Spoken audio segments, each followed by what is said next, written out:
All right. We got some folks in there.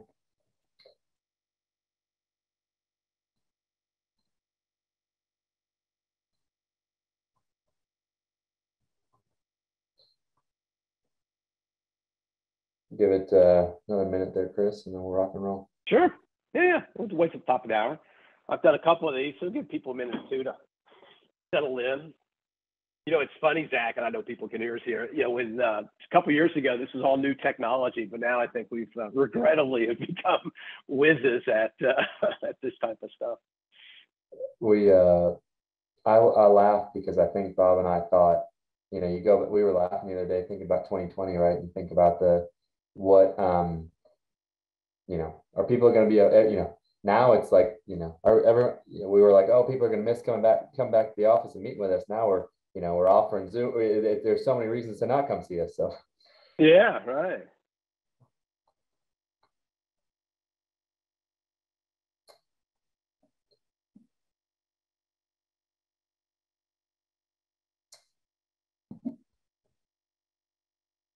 All right, let's get going. Hi, everybody. We got some people still jumping in, so we'll kind of do a long introduction. But thank you for coming. I'm Zach Hurd. I am one of the advisors and vice presidents here at Southwestern Investment Group. So I'm here representing our group and your advisor today. You know, any one of us could have kind of been in the top right corner, but I'm doing it for the team today. Excited to be here, but mostly you're not here to listen to me. You're listening to listen to the gentleman here beside me, or however you look at the screen, Mr. Chris Jenkins. So if you've been a client of Southwestern Investment Group for any time, you've probably had an experience where Chris has spoken at something for us. He is a valued partner for decades now. We can say decades, which is crazy, Chris. And we're so fortunate to have him and Capital Group American Funds just be a partner with us since day one of Southwestern Investment Group. And as we know, the market has been had some ups and downs, and more downs in 2022 than we maybe like. But that's when we like to bring in experts like Chris with Capital Group to help us kind of navigate what's going on.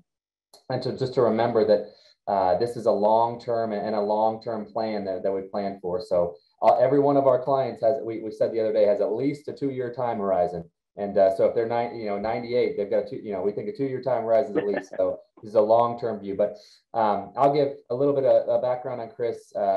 Chris is with Capital Group, which is American Funds, is the mutual fund company and ETF company, and they have been, like I said, a lifelong partner with Southwestern Investment Group. Chris, I'll give let you tell a little bit about what your title is and everything, but we respect Chris more than most folks out here. He has decades and decades of experience, and the best part about Chris is he views investments and planning like we do as a long-term view, and so does Capital Group and the American Funds, and that's one reason why we wanted him to be able to give his perspective to you, ultimately our clients. And so I'm going to stop talking and let Chris go from here. But if you do have questions, there is a Q&A. Feel free to put it in there. Everyone's muted, but I'll try to interrupt Chris if I need to. But I feel like we'll get a lot of questions answered. And I'll say this at the end, but if you do have thoughts or questions or more questions afterwards to Chris, get with your advisor. You can get with me or your advisor, and we'll make sure to get those answered. So, Chris, thank you, sir. Take Excellent. Away. Good stuff, Zach. Hey, thank you. And to everyone joining the call, I join you from the American Funds global headquarters here in downtown Franklin, Tennessee. No, not our global headquarters. But hey, thank you. And I'm reminded as I begin some broad observations and comments here. It's old Chinese. I don't know if it's a blessing or a curse, but it's an old idea. May you live in interesting times, and we're absolutely in the thick of it. And my job representing American Funds is to work directly with the investment professionals around the world and kind of make sense out of what they're seeing. There is no real house view at our company, but it's a collective of 400 plus investment professionals, and my job is to weave together a mosaic, if you will, from where they see things and bring them to Zach and our friends at Southwestern Investment Group to try to make sense out of what's happening right now. I do want to acknowledge one thing. We manage in excess of $2.5 trillion, which I want to point out, it sounds like a lot of money, but I want to assure you that's not a lot of money. In fact, I was at a meeting not too long ago, and I think we just crossed over $1 trillion or so, which again, someone said, hey, that's a lot of money. And a pretty senior gentleman at our firm stopped the conversation at an internal meeting. He said, hey, I need to stop you right there. That $1 trillion is not a lot of money. And look, all of us on this call, I think we would all acknowledge it, whether it's $1 trillion or $2.5 trillion is a lot of money. But he was quick to point out, he said, it's not a lot of money, it's a lot of our investors' money. And that's a distinction that we can't lose sight of. We get, as we talk about where we see opportunities around the world today and try to make sense out of what's happening, that I'm with you. My retirement's on the line. My 5 children's college savings is on the line. Like our bacon's frying with yours. We're in this with you, certainly for those of you that are American funds investors. So I don't want you to ever think that there's this callous idea that, well, it's just money. It's not. There's hopes, dreams, retirements, real goals and objectives tied to everything that we're doing. And I just want to kind of clear the deck with that. Now, let's just acknowledge on the front end that it is a bit unsettling, right? That you live in interesting times. Here's a couple of things that I grabbed just to maybe get the bad stuff out of the way. But yeah, I saw yesterday, it was reported at the University of Michigan, they tracked the consumer confidence or consumer sentiment index, I guess it is. And it goes back to 1952. And congratulations if you're a part of it, because it's never been lower than it is today. So say it differently, consumer sentiment has never been worse than it is today. How about this one? As of June 13th, so 2 weeks ago, we'll call it, 40% of the stocks in the NASDAQ were down 50% or more from their 52-week high. And nearly 1 in 5 stocks, so 20%, were down 80% or more. And again, that's very jarring. That's very real. And then the other thing, and again, we're going to get into this in a different context here in a moment, but just certainly want to point it out, that inflation continues to be unsettling. And it's not that there's inflation, and there is, and we'll talk about it, and maybe the impact that that's having right now. But importantly, there's a constant reminder of inflation when we drive down the road every day and we see gas prices hovering in the $5, $6 range, depending on where you are. I'm just back from the West Coast in California, and I thought I got a massive price break when I got back here to Tennessee. And so we get that there's just a lot of headlines, and it's real, not dismissing any of it. And here's what I want to do in my next 25 minutes or so. I want to try to bring a little bit of clarity to a lot of this uncertainty, and kind of my conversation is going to kind of take 3 parts, and I'm going to share my screen here in a moment. And but I wanted to give a little historical context to what we're going through. I think history is an important reminder, and as you see, we've been through difficult times before. We'll go through them again, but I think it's important that we get a little bit of historical context. Second, spend a little bit of time of a current perspective. What in the heck's happening right now, and why is markets responding the way they are? But importantly, where do we see opportunity? Say it different. Where do we go from here? So that's the roadmap that we'll walk you down. As Zach mentioned, plenty of time for Q&A. If take advantage of it. I think it'll be anonymous. So if you use the Q&A chat box, no one will know what question you're asking. And anything's totally fair game. I'm going to talk a lot about interest rates. I'm going to talk a lot about geopolitics. I'm going to talk a lot about inflation. So anything that's on your mind, if you're thinking it, others are. So let's jump into it. So with that as backdrop, let me share my screen real quick, and let's just put this on the table early on here. And Zach, give me the thumbs up. There it is. You got it. We're getting pros at this. I'm gonna have to ask for the thumbs up. We can see it. All right. So if we were in person, so I want this to consume your thoughts for a moment. Which this is volatility in the market going back, the 1952, so a long time. And I want to start, and if we were in a fancy room somewhere having this conversation, I would get an audible response to you. But I want to start just to kind of solidify a good starting point as we talk about historical perspective with a series of 3 true or false questions. If you have someone with you in the room, you can play along together. I can assure you I've done this hundreds of times in my career. Nobody has ever failed this test, much less gotten one wrong. So this is an easy one for us to do. But I do think it establishes a starting point for a conversation on historical perspective. And so here are my series of 3 true or false questions. Zach, I could put you on the spot, but it could be a little risky if you get them wrong. So but I will unmute for a second. Zach, you're going to represent. Throw me a layup. You're representing everybody. All right, you ready? So true or false, Zach? All right, this is the hardest of the three. True or false, the stock market has gone down before? It's true. True. Okay, true or false, when the stock market's gone down, it's always recovered? True. That's true. And then true or false, stock market's gone down and recovered, it's gone on to set new highs? That is also true as well. That's also true. So I always ask the question, if those three are true, how is it possible to lose money in the stock market? And this starts to set, just again, historical context for us. So here's what we're looking at on this chart. Since 1952, these are the dark blue and light blue. So market's going up. You can make sense of it pretty quick here, I think. You can read. But light blue is how high the market went up, if it did, and it did every year. It's always gone up at some point in the year. So light blue is how high it went up for the year. Dark blue is where we closed. Light gray, we'll call it, was how far the market dropped.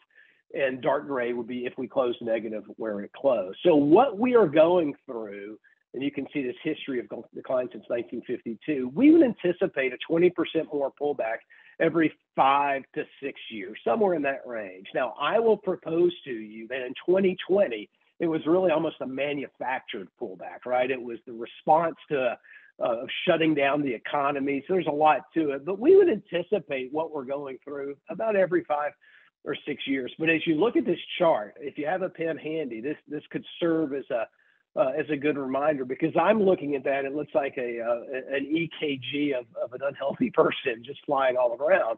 But here's what I know. I know that if I invested $10,000 at the start of this chart, at the end of May, so in a month ago, my $10,000, and I want you to say to yourself, what would I have been happy with if I invested $10,000 in 1952 and that was worth X today? And generally speaking, when we do this exercise, nobody gets really close. So the answer is, if I invested $10,000 and I lived through the ups and downs, through the 50s and the 60s and the 70s and the 80s, right? All of the ups and downs, my $10,000 at the end of May would be worth $15.4 million, right? I would consider that a success, but I will propose to you, again, just historical perspective for a moment. We've been challenged every few years. This is my 7th market of a 20% or more decline. They all feel a little bit different. There's different causes every time, but as we pointed out, we've gotten through them. Let me give you another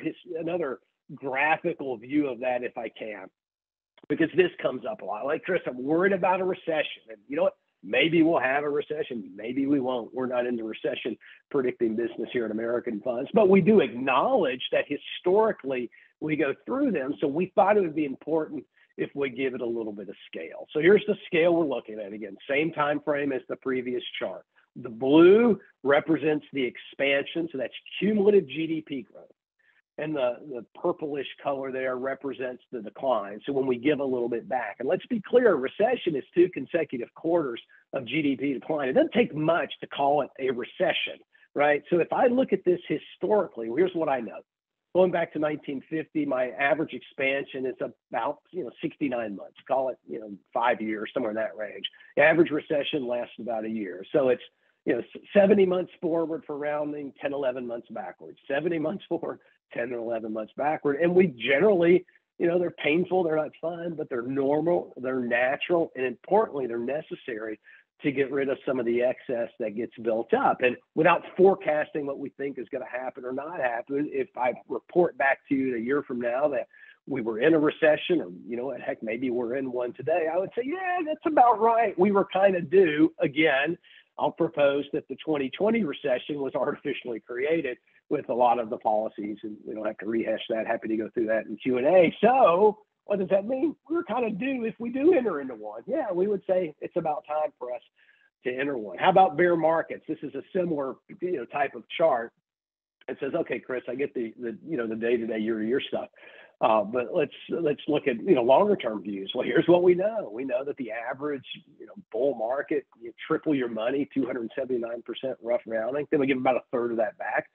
Average, again, you see the timelines are pretty consistent here. But when you look at them in the scale relative to each other, they're pretty short compared to bull markets. And again, what we're going through feels to us like just another run-of-the-mill average, market pullback recession. There's nothing unique about this one that's causing us a lot of apprehension, other than to say we recognize, and talk about it here in just a moment, that the world is a little bit different. So important when we go to those true or false questions. Yes, stocks go down. Yes, they recover.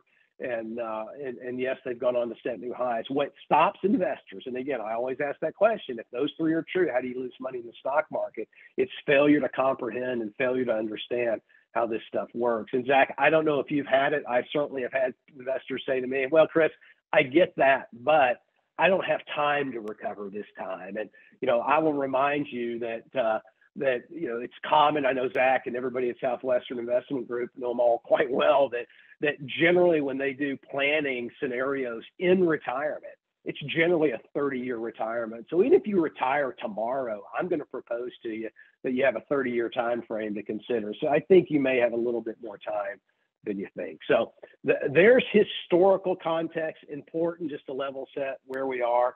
But importantly, establishes good habits for us as investors just to keep in mind. So let's transition to. So Chris, hey, Zach, jump in. Yeah, go right ahead. Slide there. One thing that I think I'm getting a lot of questions, and other advisors at Southwestern are getting questions about is kind of the length. And I'd point to you right here showing that the average bear market historically it really only is about a 14-month time period, and so. So I guess I'm affirming what you said there in the conversation about maybe not. It feels like I don't have enough time to make up a downturn. This chart might say that we've got a year, maybe of some turmoil.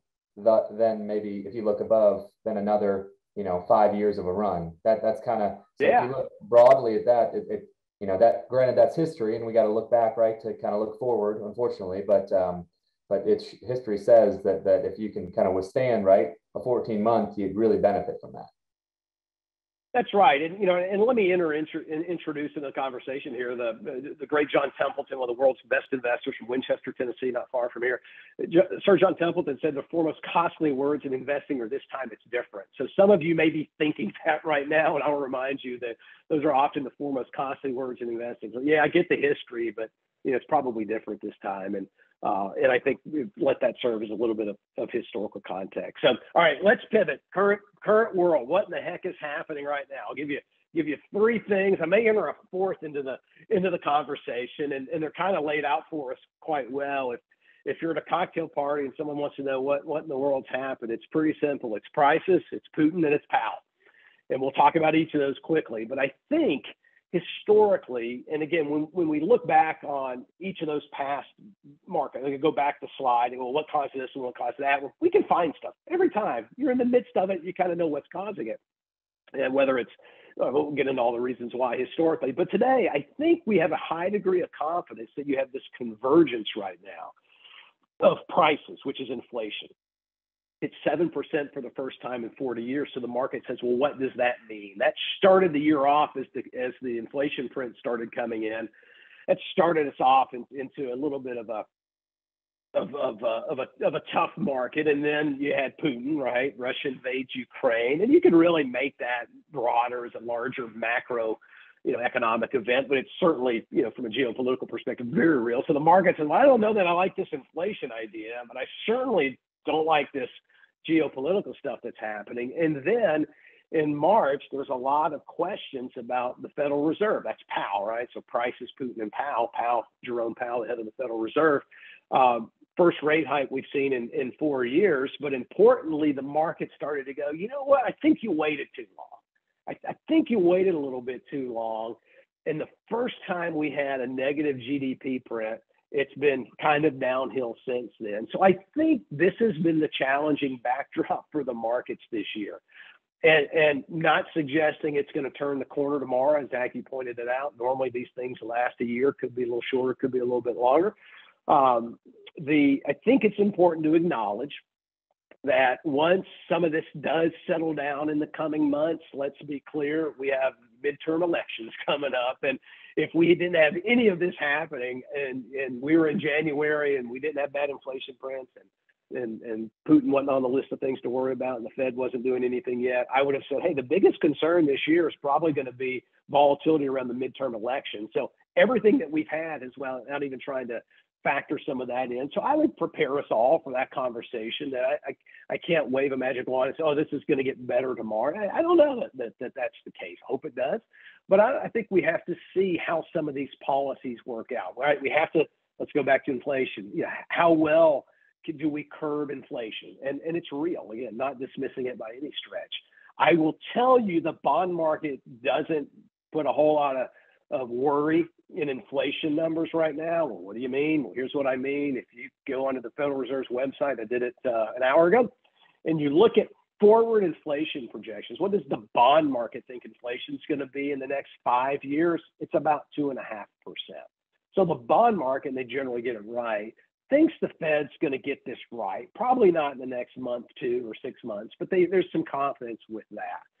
The Russia-Ukraine situation, nobody knows. Looking for an off ramp for Putin there. If we get that, I think you could see the markets start to respond better. And as economic data comes in based on what the Fed is doing, and again, a little too soon, I think that could be a sign of good news. So this is the backdrop for the year, recognizing it's very real.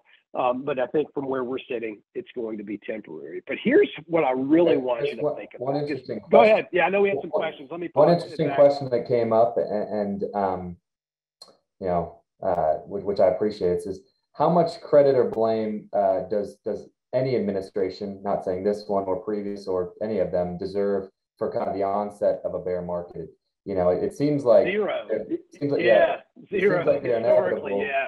So and I guess it's more weeks and months to describe if maybe some like Federal Reserve changes would have a dramatic effect on kind of the quick turn back. But interestingly enough, like the lead into a bear market wouldn't, it doesn't seem like it's correlated to administrative decisions. That would be correct?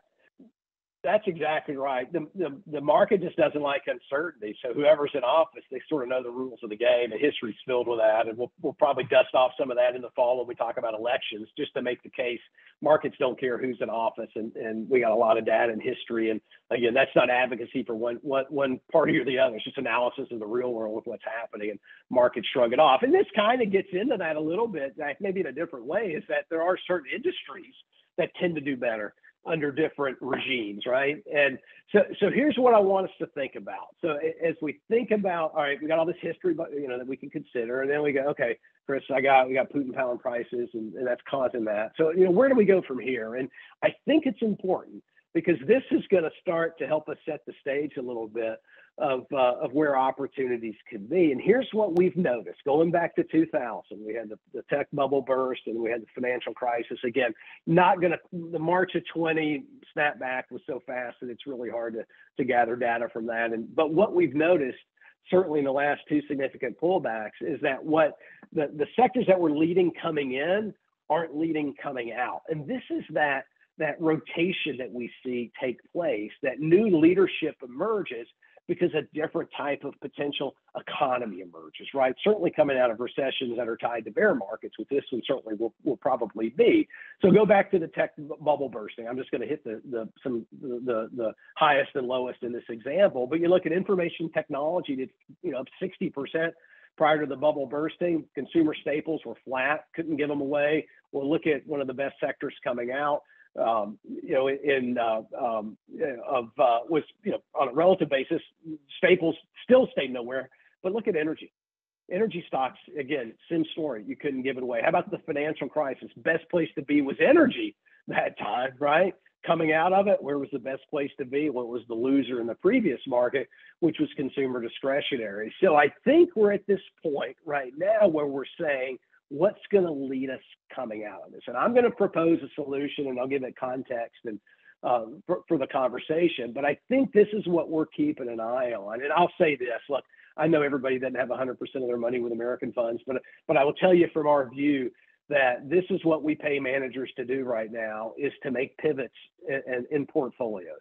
Is to say, okay, where are we seeing opportunities today that we think may accelerate that recovery, right? We saw the chart. Well, how long does it take you to get back? And markets respond quicker. But maybe if good managers are making decisions on behalf of investors, traveling around the world, doing thorough research, maybe there are some opportunities that have presented themselves. So let me bring those into the conversation, and then Zach, we'll kind of wrap it up with some what to do now stuff. But we're going to spend a moment on stage for you. Stocks go up long term for one reason, and that's because earnings improve. Companies are finding a way to grow their earnings. The market rewards that over a long period of time. Well, let's be clear. One sure sign, clear evidence that a company's making money and they have strong earnings is their dividend policy. And last year, global dividend payments rose to almost $2 trillion. You can see a lot of that is in financials, which are doing okay right now. A lot of that's in energy, which are doing okay right now. A lot of those in materials, which are doing okay right now. What's not doing well right now? It's that info technology spot. $27 billion in dividends paid out. That's not their focus. So we're feeling that maybe dividends are going to be a strategy to get out of it. Now, I don't want you to think that, and again, these are often, a little more complicated conversations, because I'm not asking you to do anything, and I'm not asking Zach and our friends at Southwestern to make radical changes in portfolios.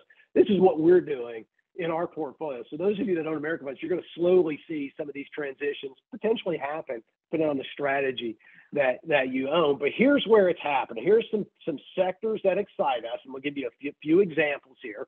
And let's start with the one I just picked on. So if we were to take our crystal ball and say, okay, stocks go up because earnings improve, where do we see earnings improving over the next cycle that we think are going to be highly investable, that could accelerate us getting out of this bear market? So I'm going to give you 4 quick examples, and then we'll shut it down for you, Zach, here. But let's talk technology stocks for a moment. And again, some of these are dividend payers. Microsoft is a dividend payer. But it's not just that these companies are paying dividends, but it's they have clear visibility into revenue. And one way to see that is in cloud computing growth. And if you look at the growth that Amazon Web Services, it's not because they're sending stuff to the Jenkins house every day, but it's because of their cloud computing business. Look at Microsoft's growth in their cloud business. That's like a utility company. This is where I'm renting space on their server to run my business. And you can see that Amazon and Microsoft are 2 dominant players in that. Google, or Alphabet, which is Google, is starting to creep up. But these are very real companies with very real earnings. Again, Microsoft has chosen to pay a dividend. But this is like utility companies of old, right? You think about why utility companies have done well historically. It's because they always pay our light bill.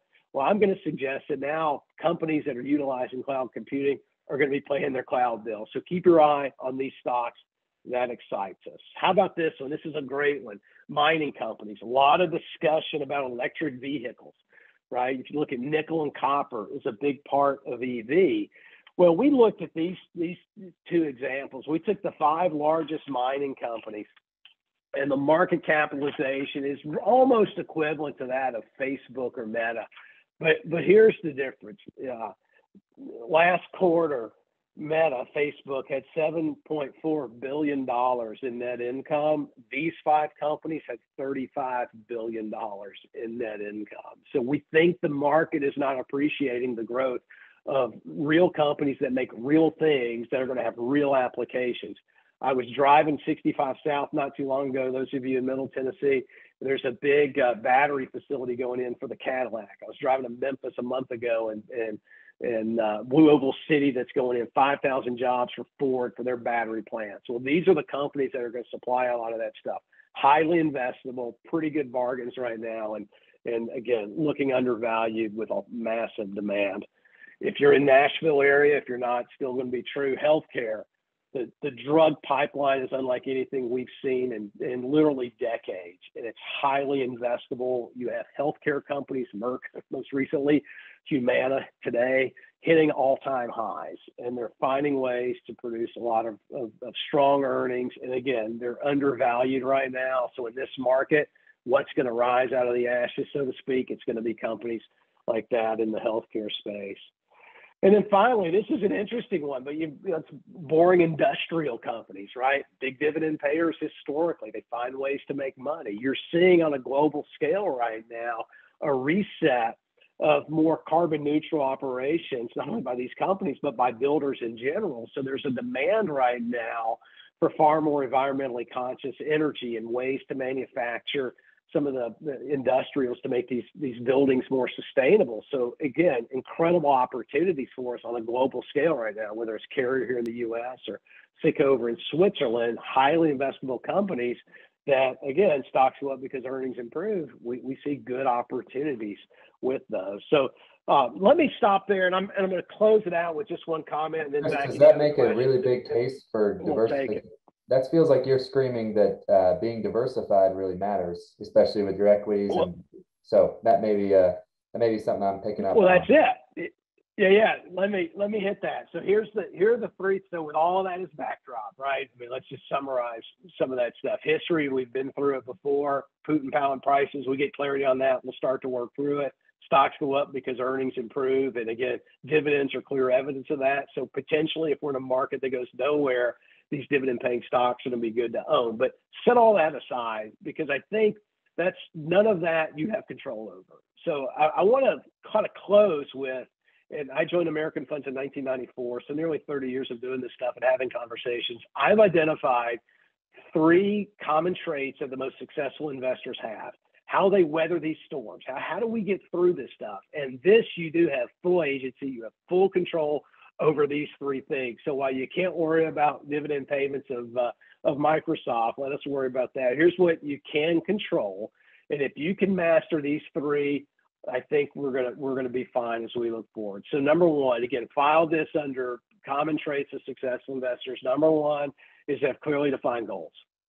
The world around us is going to change a lot more than your goals and objectives change. And where we get into trouble as investors is overreacting to the moment and not considering the impact that has on your goal. Keep your goal and objective top of mind. If adjustments need to be made, not a problem to do it, but recognize you have a goal in mind and we're helping you manage towards that. Number two, successful investors think long-term. They get this stuff. They have the ability to transcend the moment and they can put their short-termism aside. They can see long-term and go, okay, I don't have to like this. I don't have to enjoy this. And we certainly don't. But we understand that things are going to get better, and they always have, and have no reason to believe this time is different. And then number three, Zach, you nailed it. They get the power of diversification, right? The best way to think about that is if I normally say if you've had the misfortune to drive in Atlanta, but I could put Nashville on this list now. But I was in Atlanta not too long ago, and there was 5 lanes of traffic, and my lane wasn't moving, so I looked to the right. What happened? That lane started moving, so I switched lanes, and precisely at that moment I switched lanes, it stopped. Right, I'm like, I'm stuck here again, and the lane I was in started moving. And so the secret to driving in Atlanta is to have a car in every lane. We know that's not practical, but investing it's possible, right, Zach? You can diversify your portfolio in a lot of different areas, and that generally is going to give us a good outcome. So I see a couple more questions popped in. I don't know if we got those, Zach, but anything else? Yeah. And let's open this up to the best we can. Yeah. Well, and I think, Chris, exactly what you were saying. I think what message I don't think you're saying is everyone should go run in to buy all dividend stocks or should buy those 4 names. I think what it is if recognizing what your risk tolerance was as an investor in January still fits today because we've got diversified portfolios and we'll weather through it. But also too, one thing, maybe my question that you and I talked about before this, interestingly enough, is I think the news is saying right now that the ho-hum of what's going on. But I think at Capital Group, you might be anticipating this next earnings season to not really being as bad as maybe the media is saying. Would that did that a little bit right? We maybe see some opportunities that there might be some bright moments here in the next month or two with earnings, even though the news would tell us that that's not the case. Yeah, I mean, I have earnings estimates for the S&P buried on my desk here. I think they're behind me here, and something's going to have to give here, right? Because the earnings estimates continue to look good, and GDP growth is not so good. So I think you're going to see a lot of pleasant surprises with earnings, and particularly, again, let's put this inflation topic back on the table. Where we will probably see surprises are companies that have the ability to pass on any price increases to the consumer. right? If we're paying more for goods and service, energy company, I mean, they're catching it, they're the ones catching all the heat right now because, how their oil companies go make money. And again, I'm not taking a position on that. I probably prefer personally oil, prices be down, but that's a good example of oil companies are going to have incredible earnings, right? Because the price of oil is higher and they're able to pass it on to the consumer. So yeah, I think you're going to see very clear industries. I think these software companies are going to post some great earnings. I think a lot of the healthcare companies, I mean, if you're on a medicine, my daughter is on a bunch of medicines, and I'll tell you that I don't think there's a price. Let me say the difference. There is not a price that I won't pay for a medicine that's going to keep her alive. So drug companies have the ability to pass those on. So I think that's going to be a lot of the heart of earnings, or companies that have the ability to pass on some of these price increases, which are going to push earnings up for those companies, and those earnings could be returned to investors in the form of dividend increases in time. So because rarely do you see them go back. Once they raise prices, you rarely see them go back. So you may have a little bit more elevated prices on certain goods and services for a while. So we hope that maybe gas is not that one. But hey, a lot of questions here, and so Chris will go a little bit more, and so we'll try to get to these too. One question about RMDs, for those folks who are having to take RMDs, but maybe don't need the income, kind of in the shorter term, and this, you actually mentioned something to me about cash on hand for Capital Group and some of the fund managers, but would maybe from American funds perspective, so that's what you could talk about, would kind of reinvesting kind of RMDs now be something that or kind of keeping cash on the sideline be maybe, I know everyone's situation is different, but any kind of perspective in the shorter term on that? Yeah, I mean, I think it's so a requirement distribution, if you're not over 70 and a half or 72, 72. You may not know what that is. Yeah, but so that means you're forced to take money out of your IRA, but you're not forced to spend money out of your IRA, right? So in my view, if you had it invested and you don't need it, I would put it right back in. That is no different than saying, hey, well, if I'm not forced to take it out, should I take it out now and wait? Well, no, I don't think that's true at all. So no, again, every situation is different. If you have a need to spend the money and go on vacation, I'm all for that. But from an investment perspective, I think good managers are finding great companies to invest in. And again, there's a lot of wonderful companies that are being presented to us right now. So I would be encouraged. Interesting question. I don't know if you see this too, Chris, about kind of riding a downturn, right? If we're seeing your chart right, it kind of is pointing to that maybe that in a way we were looking into a downturn, or kind of like, or we may be in a year-long kind of market downturn based on what's going on with the market and socially. Was there anything that maybe American funds would see to make a drastic change? And I guess I'm trying to maybe see through what drastic change means, but kind of from American funds perspective, besides what we like to use the term tweaks, but any big changes that you could see based on things going on? Yeah, I think if I'm an investor and my goal is the same, I wouldn't make any major changes to my allocation. I mean, I think if I like what I own, and good quality companies with good managers, I think we need managers to make those changes, right? And I think that's what you're going to slowly see over the coming 6 months or year or cycle. I won't always had to put a time frame to it. I don't know that individual investors need to say, okay, I was growth focused, now let's go put it all in bonds. I mean, you can't read the tea leaves on that one, but I do think that this is what we do for a living, is to reset portfolios. And I do think making minor changes to portfolios can lead to potentially major outcomes down the road. And so I do think this is, and again, a lot has been said, and I'll introduce this topic just briefly, but a lot has been said. Well, just put your money in an index fund and don't worry about what you own. And you know what? In a roaring bull market, that's fantastic. You buy something with a symbol and it goes up, you're going to be fine. But in markets like this, we sort of saw that sideways market. Hey, what if the market goes down more and it doesn't go anywhere? Well, what do we own then? And I think having a manager at the helm to make those decisions on behalf of investors would be critical. So yeah, I will say that as an active manager that, we may start to report that we're getting out of or lowering our positions in certain sectors and getting into different ones, right? Because as we showed earlier, leadership has almost always changed, right? What led before doesn't lead again. And I think we're highly aware of that. I think we're spending a lot of time trying to identify companies that we think could lead us out of this. And again, the dividend paying companies, or, I think I've said it a few times, but I think as an individual investor, I certainly wouldn't make any moves. I think you just got to ask your managers to make those moves on your behalf. Well, and Chris, you could, you might expand on this, but I think one perspective would be, right, if someone were to make a drastic move, let's say to have, majority equity portfolio to majority cash per se, right, based on kind of going down. The market historically has been a leading indicator, right, of a market of an economic recovery, right, where yeah. And so, right, the question would be when to get back in. I think is ultimately the reason why maybe a drastic change is so hard on individual investors, is because the time to maybe get back in, if you were to make that drastic change, would be probably when it's a whole lot uglier, and right, the time maybe to not. The time when you might think to get back in, the market might have already recovered, because the market tends to be leading over time. Yeah, no, that's exactly right. I had a, let me see if I have it here. I have the note. This is from I may not find it, but it was 1972. This is it. This was 1972. And this is the guy that was running American Funds at the time. And on that point, he said, bear markets come to an end. Because we had this conversation last week internally. What's the catalyst, right? What is the one thing we're going to watch for? And we were reminded that there's not a catalyst, that nobody rings the bell, right? Say, hey, this is over with, back in the pool. And here's what he said: bear markets come to an end. He said they usually come to an end, and this is what you just said, Zach, or at least I interpreted what you said. He said they usually come to an end when all the news is still bad and while the economy itself is still deteriorating. They come to an end, and this is the critical piece. They come to an end not because of some visible external piece of good news, but because raw emotion has taken over and prices. Are you getting that noise, or is that just me? Sorry, a blue alert. It's an alert of some sort. Sorry about that, everybody. I'll try to kill it.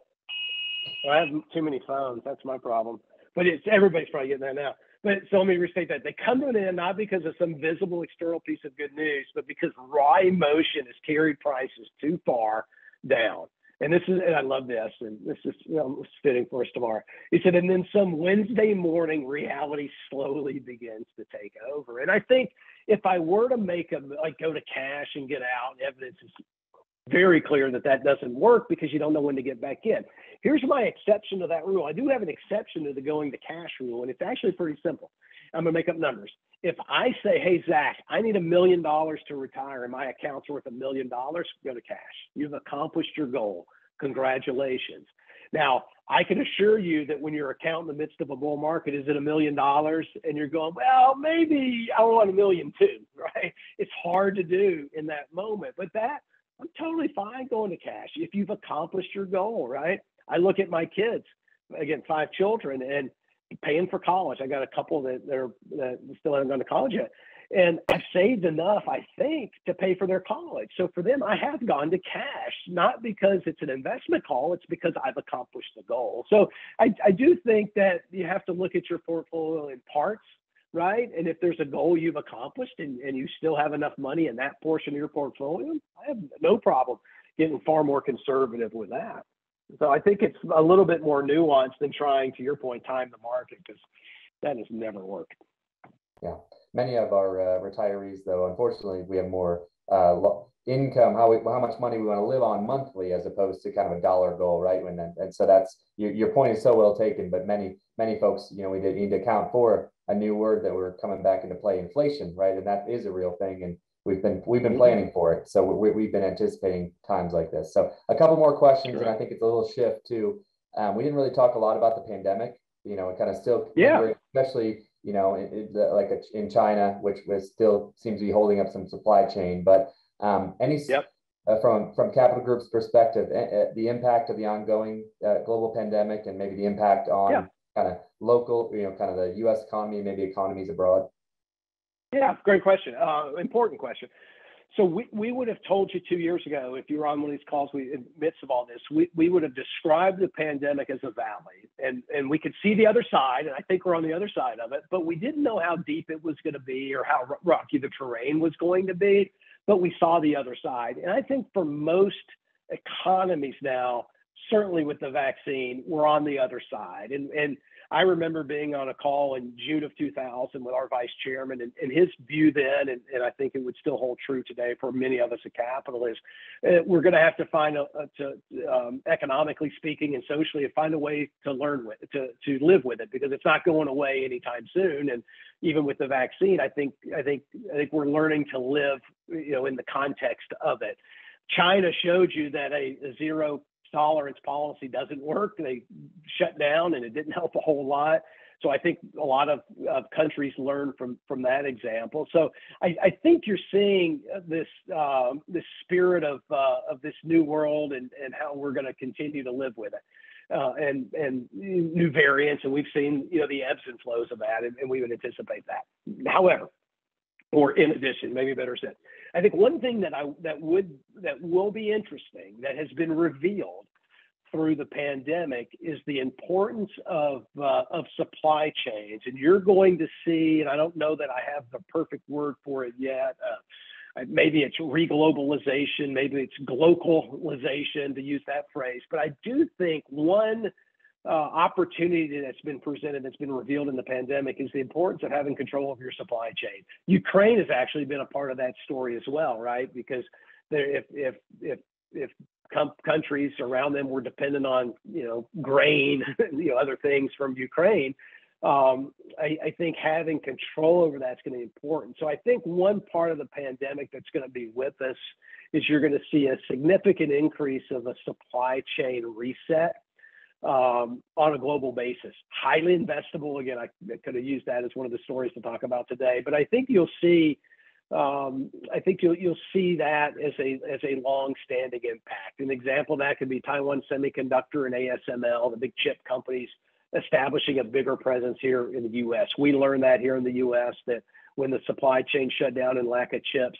well, you know what? Maybe if we could have the machinery here to build those and make them here, we can solve for some of that. So I think you'll see a lot of examples of that are post-pandemic, that were byproducts of the pandemic, that are going to create some really good opportunities in spite of it. So Valley, we're on the other side. We may still have some rough terrain, but there will be a lot of lasting impact economically from it that should serve us all quite well.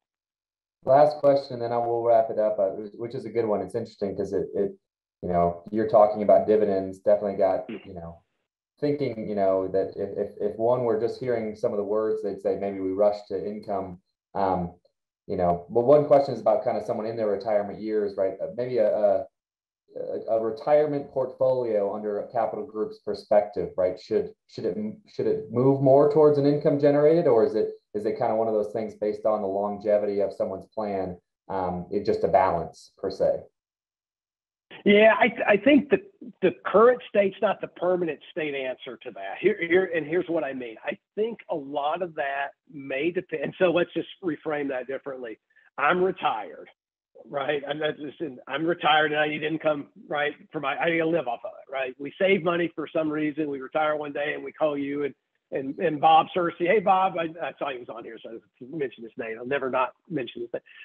Hey, I need income. What are we going to do? Well, up until May, for the last 10 years, there was no income to be had, right? Bonds paid you nothing, CDs paid you zero, and stocks were hovering around 2% on the average. Again, some higher and some lower. I think it'll be interesting to see where interest rates level out. And will those will income, fixed income, to use that phrase, bonds in this example, and guaranteed income from annuities, I'll throw that on there, will those provide an acceptable level of income that we haven't had in a while that's sustainable? So I think today we're not there, but I think in a year from now, it'll be real interesting to look at it, to say, okay, I'm now retired.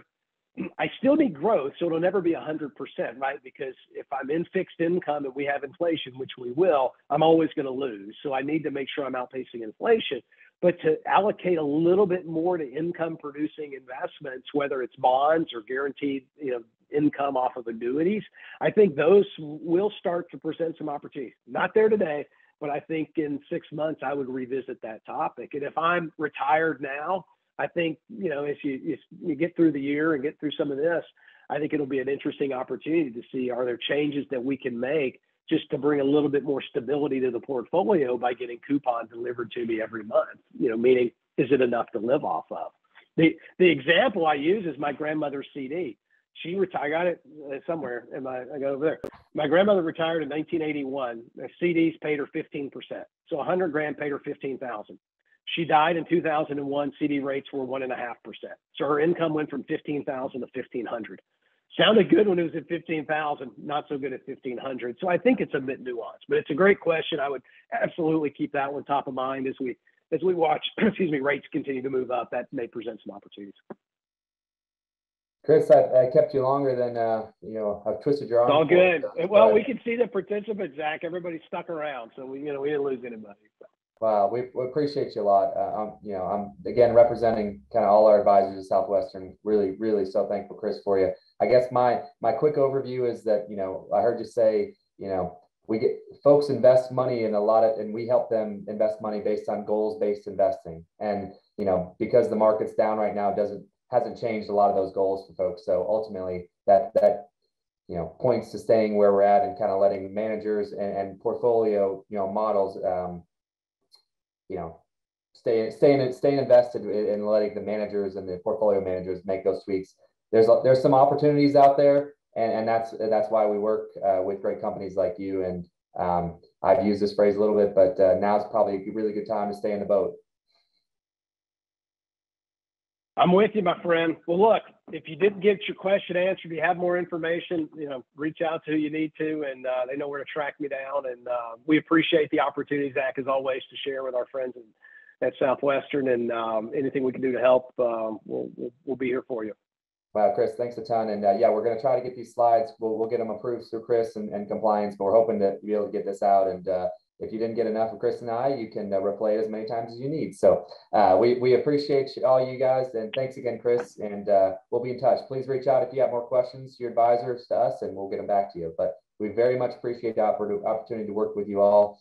Thankful. If we don't have you, the ultimate client, we don't have a business, and Chris doesn't have a job, and he's got 5 kids. So we all need, we're so thankful for the opportunity to serve you. And we're here, and we are excited to weather this and continue to see those good markets ahead. So thanks to you all. We'll talk soon. Thank you.